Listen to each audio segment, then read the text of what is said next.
स्वागत है आप सभी का स्मिता हिंदी क्लासेस में।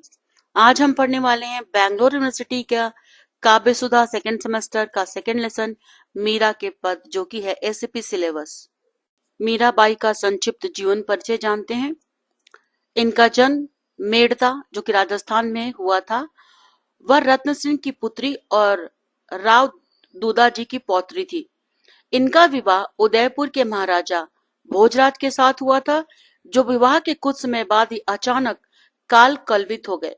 यूं बचपन तो नटनागर कृष्ण के प्रति उनकी पूर्ण भक्ति में थी, परंतु वैधव्य के वज्रपात ने उनके हृदय में एक तीव्र वेदना उत्पन्न की, जिसके कारण वे भक्ति में विभोर हो स्वयं गिरिधामय हो गई। कृष्ण के प्रति इस तल्लीनता को देखकर उनके बंधुजन ने उन्हें बहुत कष्ट पहुंचाया। कहा जाता है कि मार्गदर्शन के लिए उन्होंने गोस्वामी तुलसीदास जी को भी पत्र लिखा था। जाके प्रिय न राम वदैही सो नर छाड़िए, कोटि वैरी सम जदपि परम स्नेही।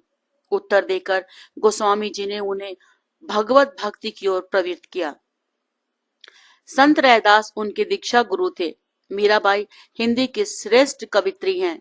कृष्ण भक्ति शाखा के कवियों में उनका स्थान सूरदास के बाद आता है। विद्यापति, कबीर, सुर और तुलसी आदि भक्त कवियों की तरह उनके पद भी लोगों के कंठहार बने हुए हैं। भाषा से अपरिचित होने पर भी दक्षिणवासी उनके पदों को सुनकर आंडाल के पदों की तरह रस का अनुभव करते हैं। मीरा के गीत उनकी अंतरात्मा की पुकार है, उनके हृदय की कसक है।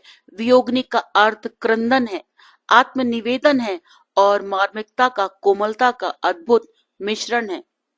मीरा के लिए गिरधर गोपाल ही सर्वस्व है, अतः मीरा अपने प्रभु कृष्ण के नाम का जाप करती और गुणगान करती है। मीरा का पहला पद और उसका अर्थ कुछ इस प्रकार है। भज मन चरण कमल अविनाशी, जेताई दिसी धरनी गगन विच, तेता सब उठ जासी। इस देही का गर्भ न करना, माटी में मिल जासी। यो संसार चहर की बाजी, सांझ पड़या उड़ जासी। कहा भव है भगवा पहरा, घर तज भय सन्यासी। जोगी होई जुगति नहीं जानी, उल्टी जन्म फिर आसी। अरज करूं अबला कर जोरे श्याम, तुम्हारी दासी। मीरो के प्रभु गिरधर नागर, काटो जम की फांसी। यह पद मीरा भाई की भक्ति भावना और वैराग्यता को दर्शाता है। इसका अर्थ है कि हेम अविनाशी मन, प्रभु के चरण कमलों का भजन कर। जो भी इस धरती और आकाश में दिखाई देता है ना, वह सब नष्ट हो जाएगा। तो अपने शरीर पर गर्व मत कर, घमंड मत कर, क्योंकि अंततः ये शरीर एक दिन यहाँ की इस मिट्टी में मिल जाएगा। यह संसार जो एक अस्थायी खेल की तरह है, जैसे कि रात होती है, सब कुछ समाप्त हो जाता है। यदि किसी ने भगवा वस्त्र धारण कर लिया और घर छोड़कर सन्यासी बन गया तो क्या हुआ? यदि वह सच्चे योग की विधि नहीं जानता है, मतलब तरीका, तो उसका जन्म तो फिर व्यर्थ चला जाएगा और वह पुनः संसार में लौट आएगा।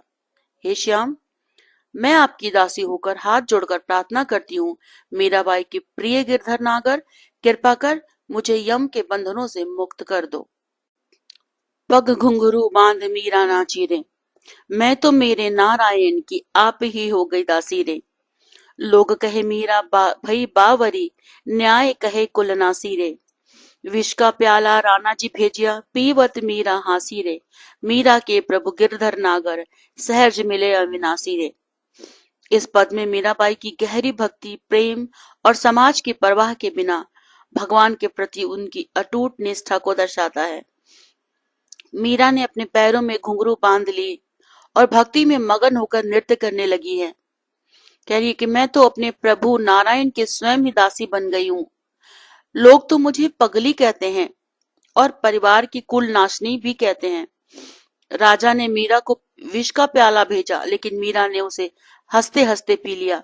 मीरा के प्रभु नागर सहज मिले अविनाशी हैं, मतलब कि बहुत ही, मीरा कहती हैं कि भगवान श्री कृष्ण मुझे बहुत ही सरलता से, बहुत ही आसानी से मिल गए हैं। पतिया मैं कैसी लिखूं, लिखे न जात रे, कलम धरत मेरा कर कांपत। नयनों में रड छायो। हमारी विपत उद्धव देखी जात है, हरिसो कहूँ वो जानत है। मीरा कहे प्रभु गिरधर नागर, चरण कमन रखो छाए। मीरा बाई अपनी गहरी भक्ति भावना और आध्यात्मिक संकट को व्यक्त करते हुए कह रही है कि मैं पत्र लिखने बैठ रही हूँ तो मुझसे लिखा नहीं जा रहा, लिखते नहीं बन रहा, मैं कैसे पत्र को लिखूं। जैसे ही लिखने के लिए कलम हाथ में लेती हूँ ना, तो मेरा हाथ जो है वो कांपने लगता है और मेरी आंखों से निरंतर आंसू बहने लगते हैं। उद्धव, हमारी विपत्ति तो देखी जाती है। उद्धव जो कृष्ण भगवान के सखा हैं, दोस्त हैं, लेकिन भगवान श्री कृष्ण ही जानते हैं कि मेरा दर्द क्या है। मीरा कहती है कि मेरे प्रभु गिरधर नागर, मैं तो सदा आपके चरण कमलों की छाया में ही रहना चाहती हूँ। चौथा पद है, हरि तुम हरो जन की भीर, द्रौपदी की लाज राखी तुम बढ़ायो चीर। भक्त कारुण रूप नरहरि धर्यो आप शरीर। हिरण्यकश्यपु मार दीन्हो धरनो नाहि धीर। बूढ़ते गजराज राखे कियो बाहर नीर। दासी मीरा लाल गिरधर दुख जहां तह पीर। अर्थ है कि मीराबाई भगवान श्री कृष्ण की कृपा से और भक्तों की रक्षा के लिए किए गए उनके दिव्य कार्यों की स्तुति कर रही है। मतलब जिन जिन लोगों को, अपने प्यारे भक्तों को भगवान कृष्ण ने बचाया है, वो प्रार्थना कर रही है, कह रही है कि हे हरि, आप तो अपने भक्तों के सारे कष्टों को हरने वाले हैं, हरते हैं। आपने द्रौपदी की लाज बचाने के लिए उसका चीर बढ़ा दिया। यानी कि जब दुशासन द्रौपदी के कपड़े वस्त्र को खोल रहा था, एक तरफ खोलते जा रहा था, दूसरी तरफ भगवान कृष्ण जो है द्रौपदी के कपड़ों को इतना बड़ा करते जा रहे थे कि उसका खत्म ही नहीं हो रहा था। और इसी तरह भक्त प्रहलाद की रक्षा की थी नरसिंह का रूप अवतार लेके। उसके पिता ने जब उसे मारने के तरह तरह के उपाय किए, तो भगवान विष्णु, भगवान कृष्ण नरसिंह का अवतार लेकर भक्त प्रहलाद की रक्षा की थी और हिरण्यकश्यप का वध किया था बिना किसी भय के। जब गजराज हाथी पानी में, सरोवर में डूब रहा था, तब उसे जल से बाहर निकालकर भगवान कृष्ण ने मदद की थी, उसकी रक्षा की थी। तो दासी मीराबाई कहती है कि हे मेरे गिरधर लाल, आप ही दुख और पीड़ा का नाश करने वाले हैं, तो हम सब की भी पीड़ा आप ही हरो। मीरा मगन भई हरि के गुण गाए, सांप पिटारा राणा भेजिया मीरा हाथ दियो जाए। नहाए धोए देखन लागी सालिग्राम गई पाए। जहर का प्याला राणा भेजिया अमृत दीन बनाए। निहाय धोए जब पीवन लागी हो गई अमर अचाए। सूल सेज राणा ने भेजी दीजो मीरा सुहाए। अर्थात मीराबाई की भक्ति अटूट है, उनकी कृष्ण के प्रति श्रद्धा प्यार वो बहुत ही अलग है और ईश्वर द्वारा किए गए चमत्कारिक लक्षणों को दर्शाता है कि किस तरह से मीराबाई को जब जब मारने की कोशिश की गई, तब तब वो कैसे अलग अलग रूपों में चीज परिवर्तित हो गया। मीरा भगवान के गुणों में मगन हो गई है और उनकी भक्ति में लीन होकर वो गाने लगी है, वो नाचने लगी है। एक बार राजा ने उनके पास एक जहरीला सांप भेजा, लेकिन मीरा ने उसे प्रेम पूर्वक अपने हाथ में उठा लिया और जब उसने नहाकर आकर देखने लगी, तो वह सांप भगवान शालिग्राम यानी कि कृष्ण में परिवर्तित हो गया। राजा ने मीरा को विष का प्याला भी भेजा, लेकिन भगवान ने उसे अमृत बना दिया। जब वो पीने लगी तो वो अमृत बन गया था। जब मीरा नहा धोकर उसे पीने का कोशिश करती है तो वो अमृत बन जाता है। राजा ने मीरा के लिए कांटों की फिर सेज बिछाई, क्योंकि दो उपाय से वो नहीं मरी थी। लेकिन भगवान की भी फिर ऐसी कृपा हुई कि जब मीरा उस पर सोई तो वो कांटा फूल के सेज में बदल गया। तो यह पद दिखाता है कि सच्ची भक्त की रक्षा स्वयं भगवान कभी भी कहीं भी करते हैं और उनके लिए असंभव को भी संभव चीजें बना देते हैं। एक अंकीय प्रश्न उत्तर देखते हैं। मीरा कौन थी? कृष्ण भक्त कवित्री। मीरा का जन्म कहाँ हुआ था? कुंभलगढ़, राजस्थान। उसके पति का क्या नाम था? भोजराज। उनका मुख्य भजन कौन सा है? पग घुंघरू बांध मीरा नाची रे। मीरा किसकी भक्ति करती थी? श्री कृष्ण की। राणा ने उन्हें क्या भेजा था? विष का प्याला, सांप और सूल सेज यानी कि कांटों की सेज। क्या विष मीरा को प्रभावित कर सका? नहीं। मीरा ने संन्यास क्यों लिया? कृष्ण प्रेम में लीन होकर। मीरा का प्रिय नाम क्या था? गिरधर नागर। उनके काव्य की भाषा शैली कौन सी थी? राजस्थानी ब्रज। मीरा का प्रसिद्ध ग्रंथ मीरा पदावली। मीरा को कुलनाशनी क्यों कहा गया? सामाजिक नियम तोड़ने के कारण। उनके गुरु कौन थे? रैदास। मीरा की मृत्यु कैसे हुई?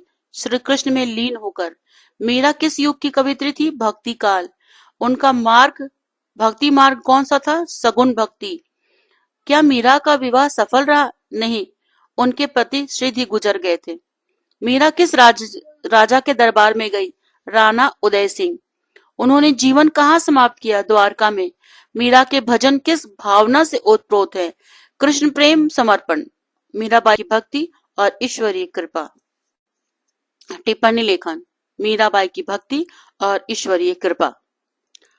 मीराबाई का यह पद उनकी गहरी भक्ति, ईश्वर में अटूट विश्वास और संसारिक बंधनों से परे उनकी आध्यात्मिक निष्ठा को दर्शाता है। मीरा ने अपने जीवन में अनेक कठिनाइयों का सामना किया, लेकिन उनका प्रेम और समर्पण कृष्ण के प्रति कभी भी कम नहीं हुआ। समाज ने तो उन्हें तिरस्कार की दृष्टि से देखा, उनके अपने परिवार ने भी उन्हें अस्वीकार कर दिया, परंतु उन्होंने हर परिस्थिति में अपने आराध्य गिरधर नागर को ही अपना सर्वस्व माना। राणा ने मीरा की भक्ति को रोकने के लिए विष का प्याला, सांप और कांटों की सेज सजाई, लेकिन हर बार ईश्वर ने चमत्कारिक रूप से उनकी रक्षा की। विष अमृत बन गए, सांप शालिग्राम में परिवर्तन हो गया और कांटों की सेज फूलों की जैसी सुखद हो गई। यह घटना इस बात का प्रमाण है कि जब भक्ति अगर आपकी सच्ची होती है तो स्वयं ईश्वर भी भक्त की रक्षा करने आते हैं। मीरा का यह पद हमें सिखाता है कि ईश्वर भक्ति में लीन व्यक्ति को किसी भी विपत्ति या समाज की आलोचना से डरने की कोई आवश्यकता नहीं है। भक्ति का मार्ग कठिन हो सकता है, लेकिन जो निस्वार्थ भाव से समर्पित रहता है उसे ईश्वरीय कृपा अवश्य ही प्राप्त होती है। मीराबाई की यह भक्ति भावना भक्ति आंदोलन का एक उत्कृष्ट उदाहरण है और आज भी भक्तों के लिए प्रेरणा का स्रोत बनी हुई है। तो छात्रों, इस तरह से ये पाठ यहीं पर समाप्त होता है। उम्मीद करती हूँ कि ये वीडियो आपको पसंद आया होगा, और पसंद आए तो वीडियो को सब्सक्राइब, लाइक, कमेंट और दोस्तों के साथ शेयर करना ना भूले। फिर मिलते हैं नेक्स्ट वीडियो में, और वीडियो देखने के लिए आपका बहुत बहुत धन्यवाद।